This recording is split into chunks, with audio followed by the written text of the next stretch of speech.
Ever wondered if theological education was for you but weren't sure who to talk to about it? Garrett Seminary is forming laity discernment cohorts to support people in discerning their vocation and how to embrace it. Take your first class for just $200 in tuition. Learn more at garrett.edu/discern.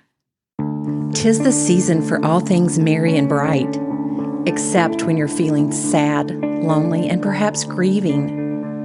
On today's episode, we discuss why it can be a challenging season for some folks and share a guided meditation that acknowledges that you might feel blue at this time of the year while offering encouragement of finding hope even on the longest night.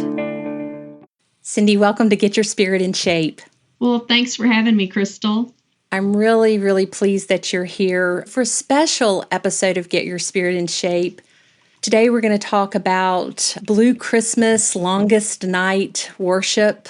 It's something that happens in some United Methodist churches. Even other denominations have these Blue Christmas services. And they come at a time we're in Advent.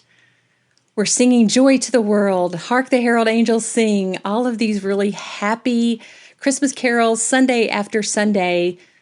But we know that there are people singing these songs or maybe in these congregations that aren't feeling that joy and aren't feeling that happiness, because Christmas and the Advent season can also be a time of grief and loneliness. And we want to recognize that and talk about that. So that's what we're here to do today. And Cindy, we just feel really grateful that you have designed a guided meditation for our listeners for this recognition of the time that people may be feeling lonely, maybe feeling blue, as in sadness, and just a time to give them some hope and to acknowledge those feelings. So thank you for being willing to be a part of this really special conversation.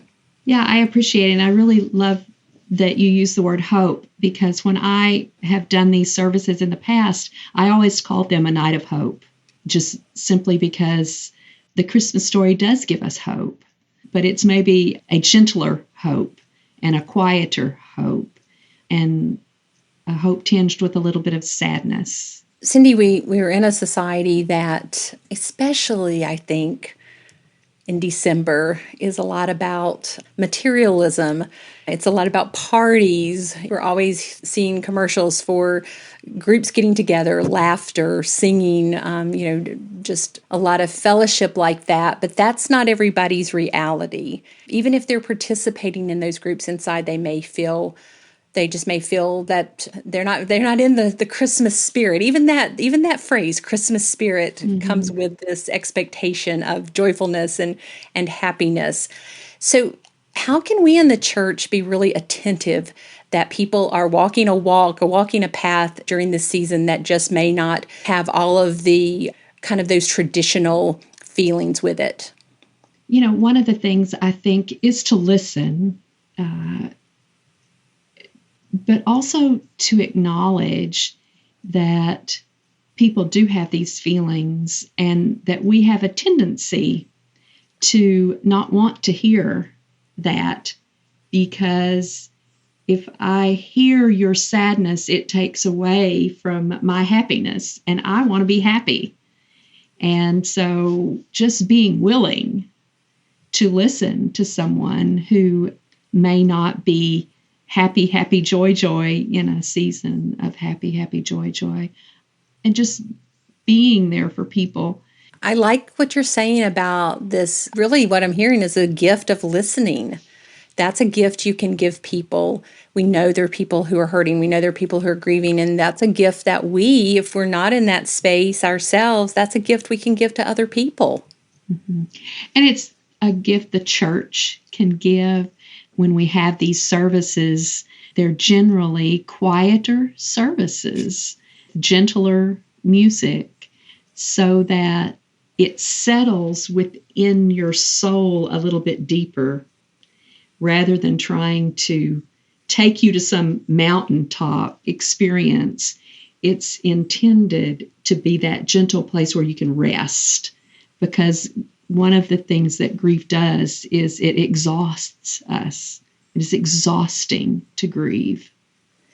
And so just knowing that people don't have that kind of energy when they're grieving is helpful. But I think that's what the church can do for us, to acknowledge everybody doesn't celebrate at Christmas in maybe the way we think they should. And maybe that's one of the things, is there is no should. People need to be invited to celebrate in whatever way it is that they celebrate. And, there are people who come to these services every year who lost parents when they were children. And it's always this way for them. They're always a little bit sad at Christmas. So it's not just people who have lost loved ones recently. Everyone experiences grief differently. Everyone celebrates differently. And to acknowledge that it's okay to be sad. What I'm hearing you say too, Cindy, is kind of this acceptance. We're just accepting people where they are. And that's really what the church should be about. Again, there's a should, but that's what the church is about in our best spaces, that we accept people where they are. And even if it doesn't match up with maybe what we've been told, or that maybe has been a tradition for ours. I love hearing kind of that as just a real acceptance, which isn't just, it's not a theme for this time of the year. It's a theme for all of the year. Well, I mean, you say that, but honestly, Advent really is a very reflective season. The culture doesn't really celebrate it that way. The culture celebrates it as this happy, celebratory joy. But when you look at the lectionary readings that we're reading in the church, and if you look at the story, even simply an angel coming to Mary and saying, hey, you're going to be the mother of God. Wait, what?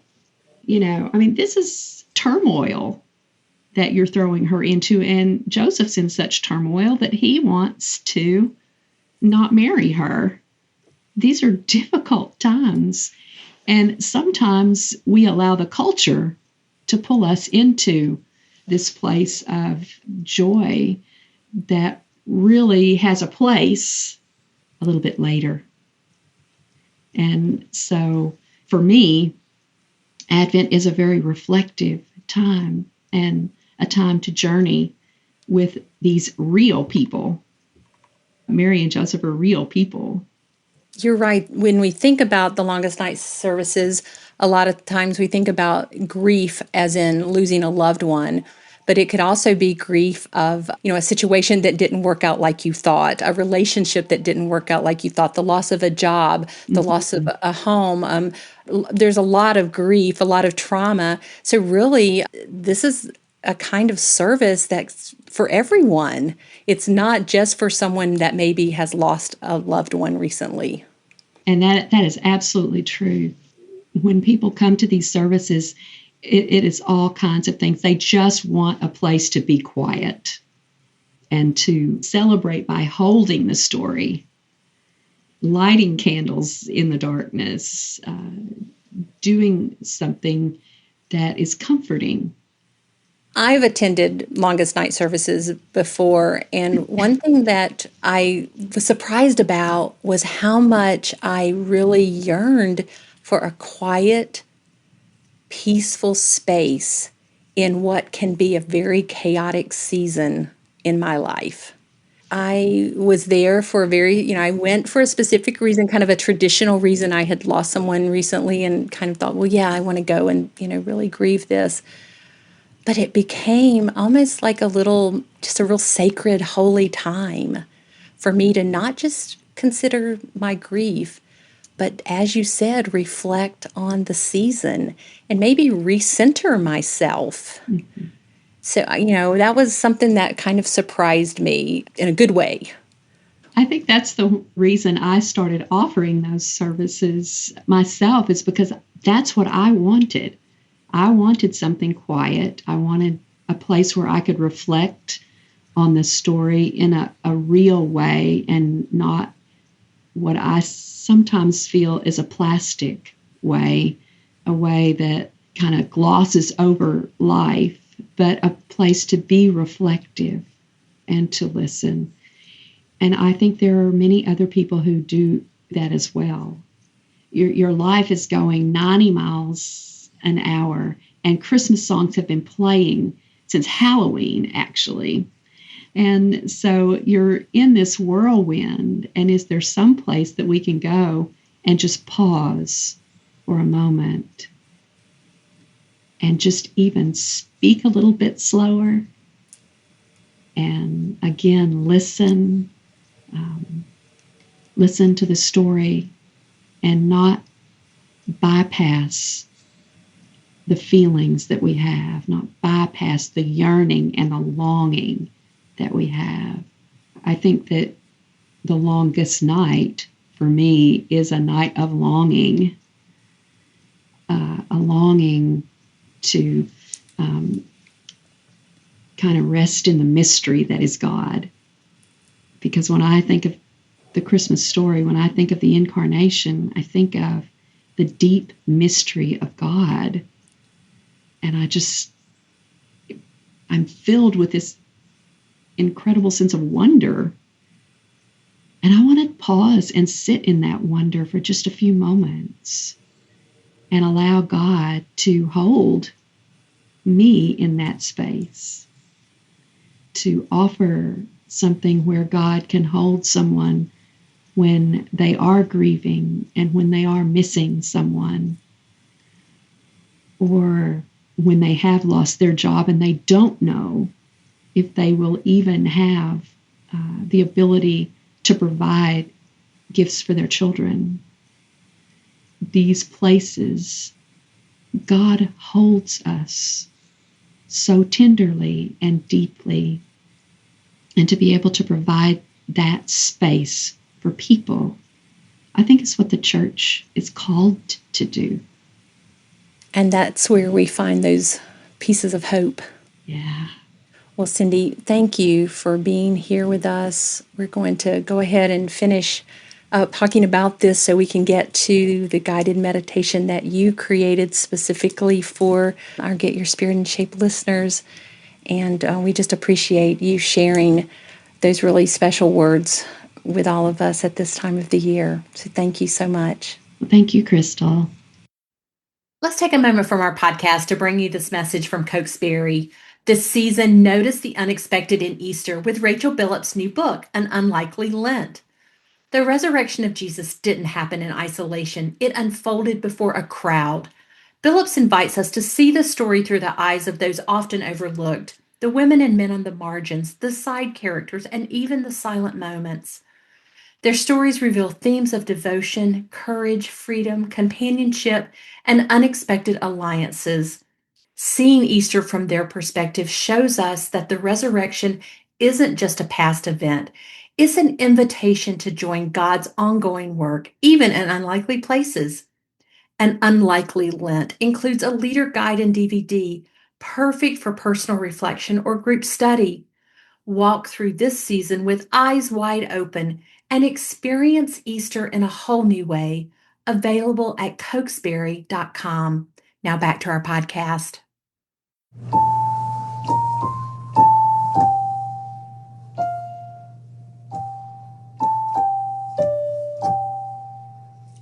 In the bleak midwinter, shadows dance in the lengthening darkness of the unfolding days.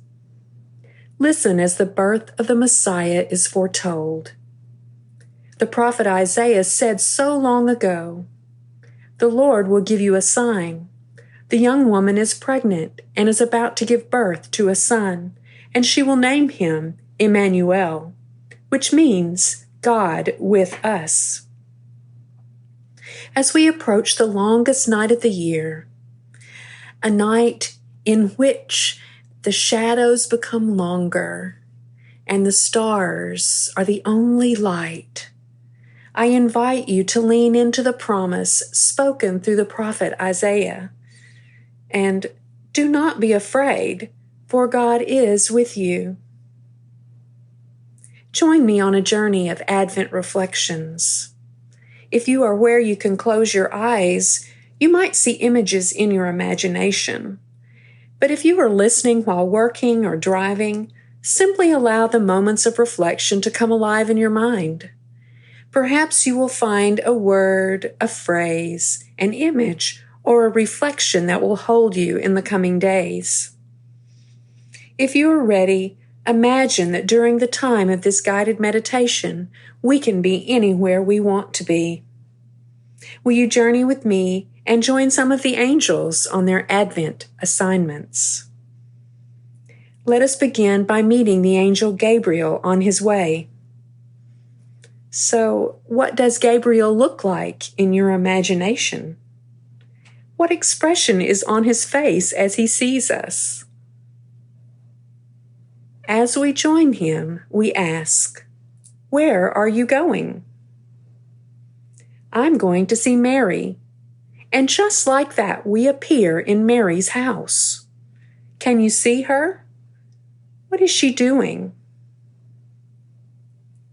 Listen as Gabriel says, "Rejoice, favored one, the Lord is with you." How does Mary respond? How do you sense she feels about this uninvited appearance? How would you feel? Is this a dream or is this real? Immediately, Gabriel says, "Do not be afraid." So perhaps Mary is afraid most of all. If you were her, how would you feel about all the angel is telling you about becoming the mother of God, and at such a young age? As the angel comforts her, Mary brightens with hope when he mentions Elizabeth, someone she loves very much, and who loves her. Suddenly Mary says, "I am the Lord's servant. Let it be with me just as you have said." You sense that Elizabeth would be a great support for her. Who in your life supports you when life gets complicated? Now take a deep breath as we are off through space and time to find the angel of the Lord who will appear in Joseph's dream. Things have gotten very complicated with Mary's pregnancy. Joseph knows this baby is not his, and yet what of this wild story Mary tells? What would you be thinking? How would you feel? Perhaps Joseph is contemplating giving up the woman he loves because she is not the woman he thinks she is. And yet, he wants no harm to come to her. What would you want to do if you were in his situation? As we join the angel of the Lord in Joseph's dream, does he look different from Gabriel, or does he look the same to you? Listen as the angel says, "Do not be afraid, Joseph. Take Mary as your wife, care for her, raise this child of the Spirit as your own." This is a big decision, and one that may change the way some people view the couple. Has a dream ever changed your mind about something this important? How do you think Joseph sleeps after he's made up his mind to do as the angel instructs him to? Even as Mary and Joseph receive what seems to us as clear messages for their journey into parenthood, their life will be filled with as much pain and heartache as joy and peace. It is challenging just to make it a safe place for their baby to be born. What challenges are you facing in your life right now? Where do you need to hear the angel's voice? Do not be afraid. Into all of their difficult circumstances, Jesus, Emmanuel, God with us, was born to Mary and Joseph. Earth and heaven rejoiced. Would you like to journey once again with the angel of the Lord to see the shepherds? Why do you think of all the people in the world, God chose the shepherds tending their flock in the darkness under a sky filled with stars. Once again, we hear the words, "Do not be afraid. Look, I bring you wondrous, joyous news for all the people. Your Savior is born, Christ the Lord." Suddenly, into the dark night, heaven opens up, and a multitude of angels and beings filled with light appear praising God. Glory to God in heaven, and on earth peace. As you gaze upon this beautiful scene, the angel of the Lord appears beside you and asks if there is anyone you would like to see for just a moment, while the love of God in Christ has opened space and time for you. With just a thought, in the blink of an eye, your loved one appears, perhaps as you remember them, or perhaps transformed in some way. Or perhaps you only have a sense of their presence with you. In this moment, your loved one offers you what you need so that you have peace in your heart. And we say, not goodbye, but a sweet until we meet again. Do not be afraid, dear one, for just as God is always with you, so your loved ones are always with you, for they live on in you and through your memories. And now it is time to follow my voice to the present moment. If your eyes are closed, go ahead and open them when you are ready. Before you move on, consider if there is a word, a phrase, an image, or a reflection that you are being invited to hold on to right now.